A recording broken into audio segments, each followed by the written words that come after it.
What's up, y'all? I don't know what's on my shirt, y'all. Got on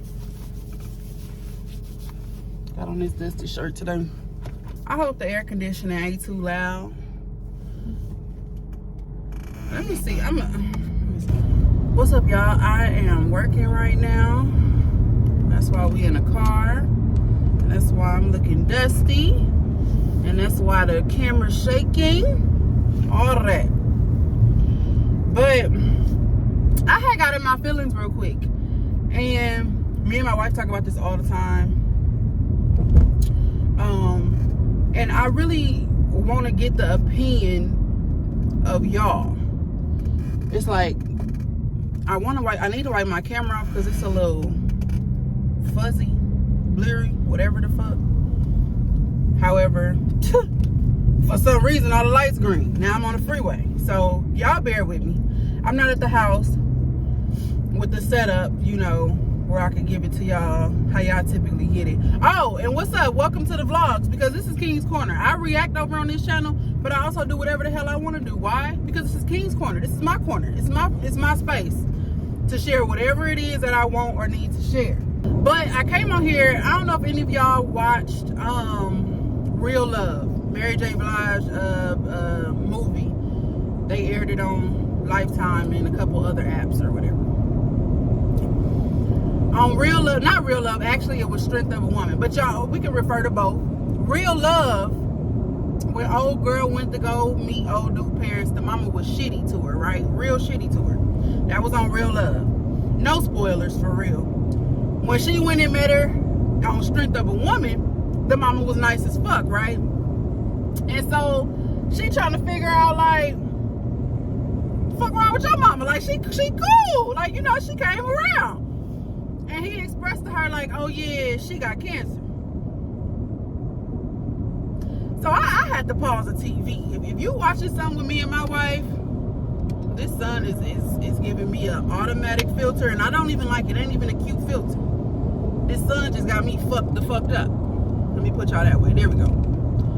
So I had to pause it. I paused the motherfucking TV and I said, why? Why does she have to have cancer to be nice? My therapist, I was talking to my therapist, telling my therapist how I feel, as you should, during therapy. And my therapist says mortality will change a person's mindset. It will put a person in a different headspace and make them realize the best things, you know, in life, the bigger picture, the things that make you figure out what really works in life, what don't work in life, what's important, what's not important. And a lot of the times, a person that has cancer or some type of deadly disease that they're trying to get over, whatever the case may be, when the doctors start telling them how long they got and mortality becomes a conversation every doctor's visit, they start to realize what's really important in life. And that's why a lot of the times people start to come around. They want to make amends with their enemies. They want to apologize to those who deserve an apology from them. They want to love on people they never loved on before. They're generous as hell. They're nice as hell because they know that life is too short now. It clicked for them. Now it clicked for them, and they want to make things right where things were wrong. I call bullshit. I'm coming on here today because I need somebody to explain to me why you feel, or why a person feel, and especially if we have a cancer survivor or somebody who had an expiration date, the doctor told them their expiration date, and it happened to not be true, and they still with us today by the grace of God. And you started to change your ways. You changed your mental thought. You changed the way you act towards people. You forgave people who probably didn't even deserve to be forgiven. You know, all of this stuff. You flipped your attitude and your whole life upside down. You just flipped it. the moment the doctor told you what your expiration date was. And obviously it happened to not be that expiration date, or if you are currently going through it. You know what I'm saying? You currently going through it. Doctor told you your expiration date, and at this point you just waiting on it. You know what I'm saying? I need to understand, because I know a lot of y'all, well, I'm not gonna say a lot of y'all because I got a lot of new subscribers. Welcome, new subscribers. I do this every now and then when I get in my feelings and I spill my own personal tea. So welcome in, everybody. Welcome in. But I want to know, why does an expiration date or a near-death scare, or why does that change how you act or respond to somebody, how you treat somebody? Because I just feel like this, and this is my personal reason. This is the only thing I can think of as to why. You know your time is coming. You know situations is going on. Stuff is hitting you back to back to back negatively, and you know your time is coming. Whether the doctor say you got 3 years, 3 months, or 3 hours, you know your time is coming. So in that amount of time that you have been told by the doctor you want to go ahead and make peace the best you can with as many people as you can, because that greatens your chance of getting accepted into heaven's gates. That's the only thing I can think of. But really, if it's not from the heart, if you're not forgiving from the heart, for real, because when we do something bad, what we say as black folks, when we get ready to do something bad that we know we shouldn't be doing, when we get ready to say something we know we shouldn't be saying, what we say? God know my heart. Am I lying? God know my heart, right? So God know your heart when you finna do something bad, or do something you weren't supposed to do something you're gonna be ashamed of, something you think God gonna be ashamed to witness. You say, God know my heart, because you obviously don't mean it from a super bad place, but you gonna do it anyway, right? So if God know your heart, and you just going around making peace, you know, forgiving people, not holding grudges, allegedly not holding grudges no more, apologizing, forgiving people, letting stuff go. If you doing all this and it's not from the heart, and God knows your heart, that's not gonna greaten your chances into heaven's gates. And that is the only reason why I would feel like someone who is trying to make amends with something or someone, that's the only logical reason I could think of as to why, when it comes to mortality. And y'all probably like, what? Where is all this coming from? Why does this even matter? Because I was listening to a song, and I got in my feelings real bad. She got in her feelings real bad. Okay? She got teary-eyed real bad. So I got in my feelings, and while I was deep in my feelings, I thought about Strength of a Woman in that one scene where old dude said his mama got cancer. And since I came out in 2009 to my mama and my grandma, since I came out and expressed that I was a homosexual woman, or girl at the time, I wasn't a woman yet, it hadn't been easy for me in my house. Okay, it wasn't easy. I don't know if y'all check over at the vlog channel, but like years ago, like maybe 4 years ago, I did a coming out story. Told y'all how my mama acted ass. Years ago, Ben did a coming out story about it or whatever. But it wasn't easy for me. So even when I became an adult, it still wasn't easy for me.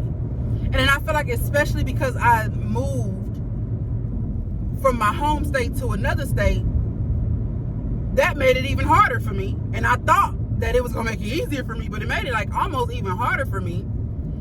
And then a couple years ago, when my mama found out she got cancer, we kind of didn't talk about it too much.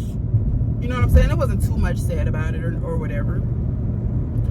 But as her days started to wind down, her cancer spread it rapidly. Okay? And as her day started to wind down, y'all know where I'm getting,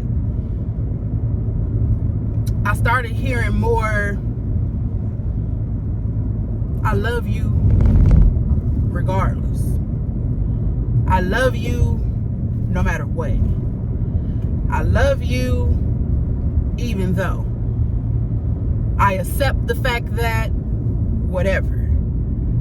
I agree with whatever. I'm sorry for whatever. I start hearing more of that as her clock kept ticking. And one part of me went back to 2009 when I came back. That little bitty girl in me came back with a fat ass smile on her face. One half of me now, not the whole, one half of me went back to when I was a baby, not a baby, to when I was a preteen, a teenager, and I came out about my sexuality, and it made me smile. It was everything I needed at that point in life. You know what I'm saying? Everything she was saying, the emotions that was flowing at that point, and this wasn't like, we never really had our one big conversation we needed to have, but we got a whole lot of shit straight. You know what I'm saying? Before the batteries ran out of her clock. We got a lot of shit straight, but we didn't really have a big, deep, in-depth conversation as I would want it to, and she wanted to too. But it was just, that time was approaching rapidly. And when I understand, when you sick, shit, your time is going out. You can feel it. You don't want to sit up and talk about all that all the time. You know what I'm saying? I never pressured her. I never forced her to. I've never been that type of person. And so when she started to pour into me, every now and then, it wasn't a big conversation. Like I said, one week she'll probably say one thing, then the next she'll probably say something else, and so on and so forth. Eventually it kind of came out. I needed that in 2009. Here we are in 2021. You know what I'm saying? And I don't need that. I needed it then. Half of me feel like, yay, and the other half is like, what the fuck is you clapping for? And y'all let me know if I'm wrong. Y'all let me know if I'm looking at it the wrong way. What's y'all opinion on it? How y'all feel about it? Because the other half of me was like, I don't need the acceptance now. I don't need the unconditional love now. I need the answers now. I need the whys. I need I'm an adult now, so break it up for me. As a parent, X, Y, and Z. As your mother, I felt like X, Y, and Z. And we can conclude it with, but I love you regardless. But you my baby, I love you unconditionally. And no matter what, but we can end it with that. But I need to know why. Why right now? I also need to know why back then. The kid in me needed to hear that love, but the adult in me needed an explanation. And like I said, my therapist said it's mortality.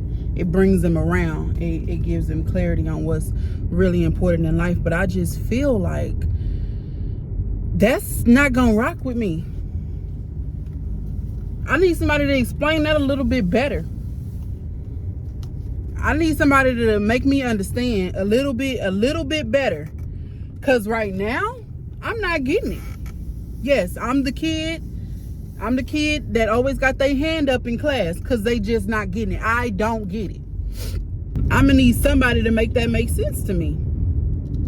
Because what I'm left feeling like is that one little piece of me that is a homosexual was so much bigger since 2009.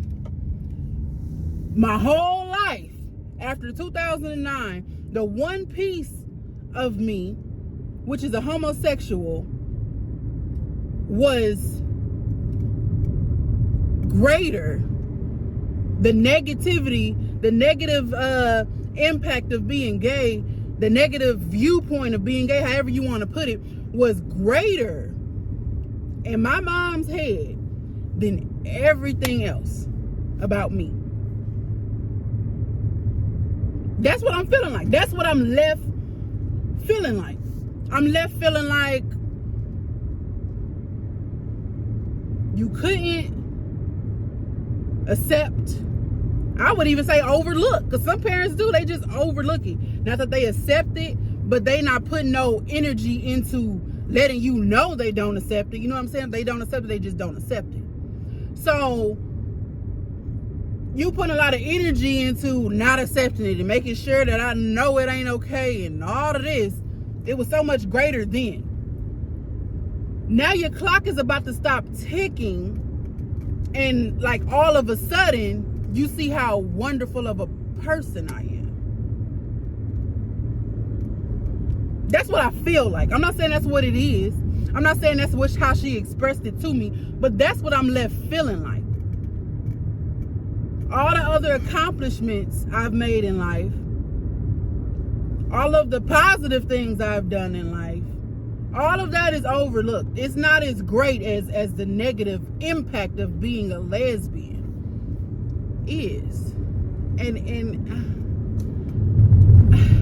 I can't wrap my head around it. And not to pretty much say my mom didn't love me. I wouldn't say that. She told me she loved me. We wasn't really affectionate. Like, you know, we didn't do a whole lot of hugging and kissing and nothing like that. We did it. We didn't do a whole lot of it. So we wasn't really like affectionate, like, you know. But she did tell me she loved me. She told me she loved me often. I just had a issue with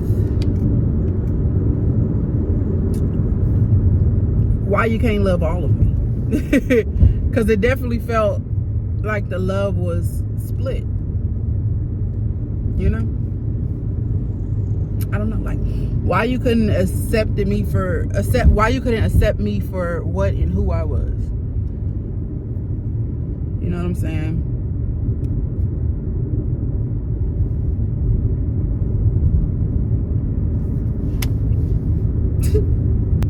A lot of people probably wonder, like, if y'all seen Gone for Good. If y'all have, thank you for supporting that. If y'all haven't, go check out Gone for Good. A lot of people, if y'all have, thank you for that. If y'all haven't, go check out Gone for Good. It is my personal documentary about me laying my mom to rest and how my family treated me during that time. But a lot of people may say, like, damn, you ain't had no respect for nobody. For one, they ain't had no respect for me. Okay? And I feel like at my age, at my grown age, I'm going to give you what you give me. I don't give a fuck who you are. My grandma is gone. I only got one grandma. I only claim one woman on this earth as my grandmother, and she is gone.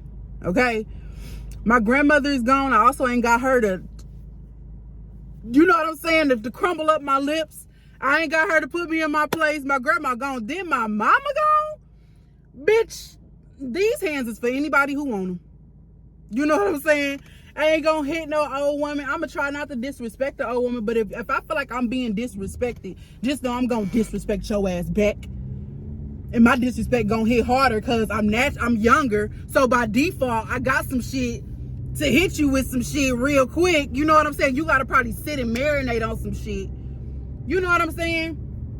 And so you're probably like, damn, you went wild, you went crazy. A lot of people are saying, like, you know, I feel where you came from with it and you did right. And then it's some people out there that was like, you know, you could have took the higher route and, you know, let these people be these people, whatever. And I respect all opinions. Your opinion is your opinion. How I handle it is done. But when I was there to lay my mother to rest, the only thing I can think about is, wow, you were the motherfucker she grew up with. You guys are a lot of the reason why her head and her thoughts and her everything is molded the way they are. She's just like each and every one of you motherfuckers in a different way. She got a little bit of all of you motherfuckers in her. And I was listening to her mama talk. I was listening to my mama's mama talk, because like I said, I have one grandmother, one woman that was on this earth that I consider my grandmother.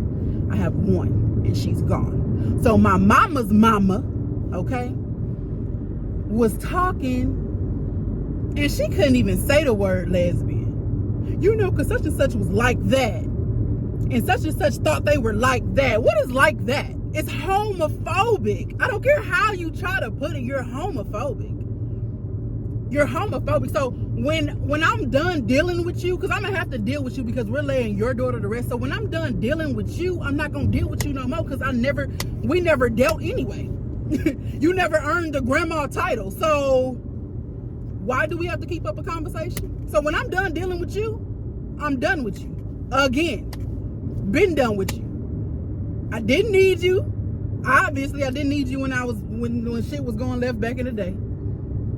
Didn't need you growing up, and I damn sure don't need you now, because there's no void that you can fill. And that's just how I feel about my mama's mama. But listening to her talk, you're homophobic. And then your daughter's gay. Your daughter's a lesbian. You can't even say lesbian. You can't even say LGBT. She's part of the LGBT community. You can't even say that. You like that. That's how they put shit, like that. And then you got other family members, you go out and got with a woman. Like, y'all motherfuckers, they were bitter.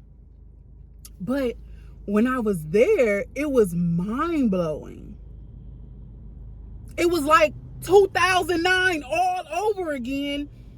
Different situation. I was dealing with hell all over again, the same way I was when I came out in 2009. And it fucking blew my mind. And so that's why when people be trying to put kids on me, when you have a kid, when you have a kid, I want to be a mother. I want to give birth to a child. I'm not mentally ready for a child. I don't have the patience, and I'm not all the way healed. And I'd be damned if I make my child ever feel the way I felt as a child. Like, we're breaking the cycle right here. This is the cutoff. And my sister, she's a child right now. She's a teenager, so we ain't gonna talk about no babies with her. But I hope that when she's ready to have a family, that she also breaks that cycle. I hope it ends right here with me and her, and it doesn't continue to go further, because it's toxic. And it go deeper. It go way deeper, way back deeper than me. It go deeper than my mother's childhood. It goes deeper than her mother's childhood. It goes deep. So, I know we talked about a whole lot of stuff. My phone is hot. It's like 100 and some degrees outside, and that sun just right on it. I don't got the camera today, but I really came to ask y'all those couple of questions. You know what I'm saying? One, let me know in the comments. Can someone give me a better explanation as to why mortality helps a person all of a sudden want to come around, do the right thing, be a good person, and all of that? Is it because of what I said, they want to get in heaven gates, or not? Let me know that one in the comment section. Let me know that. Because I get in my feelings real deep about that shit. Was I not enough? I know y'all don't know me personally to answer that question, but these are just questions that I have. They may help y'all better understand where I'm coming from when y'all try to help me in the comment section. Was I not good enough? You know what I'm saying? Was I not giving enough? I was a kid. And even if it was a phase for me, I just felt like the way shit went about, that's why I am how I am today. I won't consider this a vlog. This is kind of like a chit chat. I need y'all to further help your girl out. Help your homie out. Help me out. Because your girl needs some clarity. Y'all let me know in the comments what y'all think. And, you know, some ways to cope with this. Some ways to kind of get clarity on some stuff. Because I'm really I'm just not understanding. Run it up was up. Your bitch gon' not know when was up. Run that shit, we had